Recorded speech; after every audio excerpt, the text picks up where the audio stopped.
Hello, all. I just wanted to offer um, some reflections on the assignment that you guys just completed with the harmonization project, especially after reading some of your comments in the discussion board this past week. Um, Generally, I wanted to clarify why I assigned you this particular project. I assigned harmonization of the four gospel accounts as an interpretive strategy, not to recommend it necessarily, but to allow you to experience it. And so I wanted to talk a little bit about that. Um, Resurrection, the very improbability of resurrection, when you think about it, along with the inconsistencies that you guys all saw in the gospel accounts, have led often to essentially narratives of what really happened. In other words, an attempt to get back behind the gospel accounts, iron out the details so that you can provide a coherent narrative to to yourself or to someone else who may want to see all those difficulties ironed out. Now, that strategy has a long history in the church. It goes back all the way to Diatessaron, for example, in the first century. I'm sorry, Tatian in the first century was the author of something that we call the Diatessaron. Now, we don't have a copy of it anymore, but we know about it from other writings. And essentially, dia in Greek means through, and tesseron means four. In other words, through the four Gospels. And what Tatian tries to do for the Syrian church is to essentially do a harmonization, do one coherent narrative using our four Gospels and even some other Gospels, and try to iron out the difficulties. And he produced something that was called the Diatessaron. It was wildly popular in the Syrian church for quite a while. Another church father did a harmonization as well. Augustine, you might be aware of, did a harmonization. Tatian's Diatessaron, however, and all harmonizations that were produced simply weren't accepted by the church as authoritative. And the church essentially affirmed that there was one gospel, one singular gospel, but it was witnessed to by four different accounts. So one single gospel with four different witnesses. That's what the church actually canonized. Now, as you already discovered in your assignment, there's an inherent difficulty with harmonization.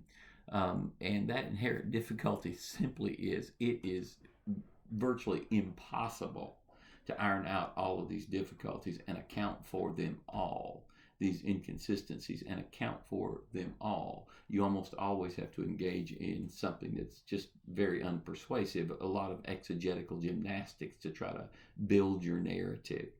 And it makes you wonder. I mean, once you've done that, the question you have to ask yourself is, who are you trying to persuade in the first place? Are you trying to actually persuade some unbeliever to believe in the resurrection by taking the four gospel accounts, having him or her read those, and then read your account so that your account smooths all of that out in such a way that they become convinced that, oh, there must actually have been a resurrection, because you're able to smooth out all the difficulties? They're going to be able to point out the things that you left out and the exegetical gymnastics that you went through to make everything agree with not much trouble. They're not going to be convinced by harmonization. So the first question you have to ask is, what is your goal when you're doing a harmonization in the first place? Why? Who are you trying to persuade? Are you trying to make yourself feel better? Now, I noticed that one or two of you said that the discrepancies may actually work as a kind of defense of the authenticity of the gospel accounts. That's commonly asserted, but I'm not so sure that we grant the same thing to other kinds of literature. For example, the discrepancies in Mormonism, for example, the beginning of Mormonism and Joseph Smith's vision and all of the stuff that's wrapped up in Mormonism with those kinds of discrepancies. I don't think that we would be willing to say, oh, those discrepancies actually give Joseph Smith's dream this note of authenticity. So I think we have to be honest there.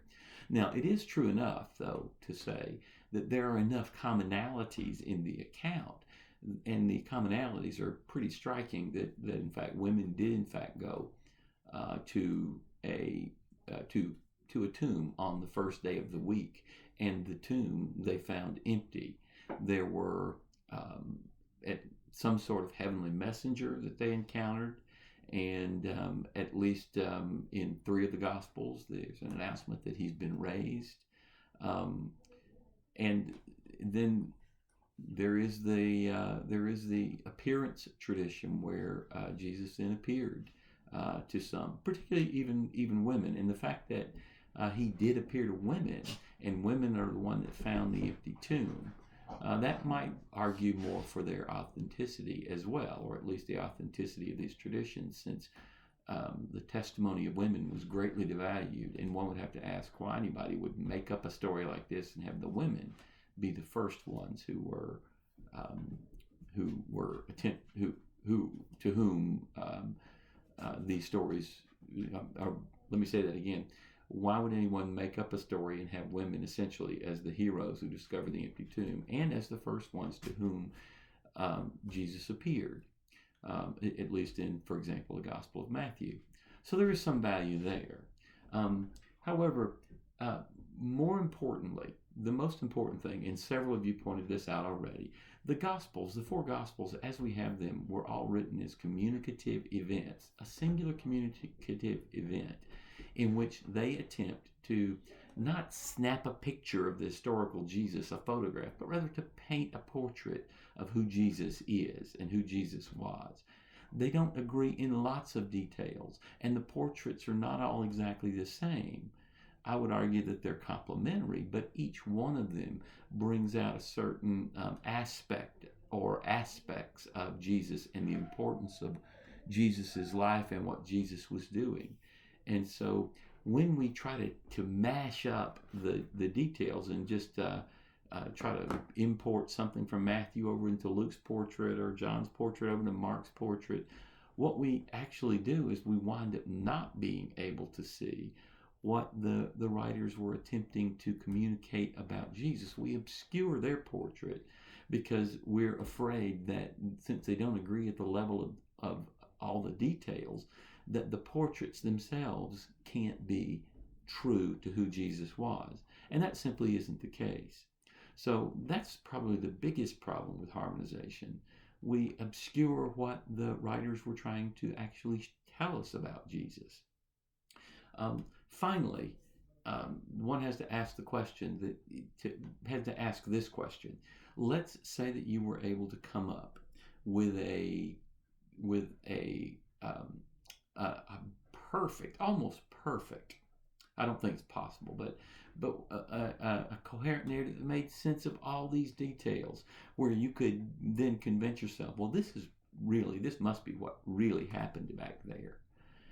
When you did that, and let's say you did that for Jesus's life, and you looked at all the Gospels and attempted to do that, what would you have? You would essentially have your own 5th Gospel. And as far as it goes, perhaps it would be meaningful to you, but to no one else, because the church did not canonize your 5th Gospel. The church canonized all 4 of our 4 Gospels, fully aware of all of the discrepancies that existed between them, because they understood that there was one singular gospel message that all 4 of our, what we call Gospels, our gospel narratives, witness to. And that's where the truth lies, in the witness to the singular gospel that all our 4 Gospels witness to.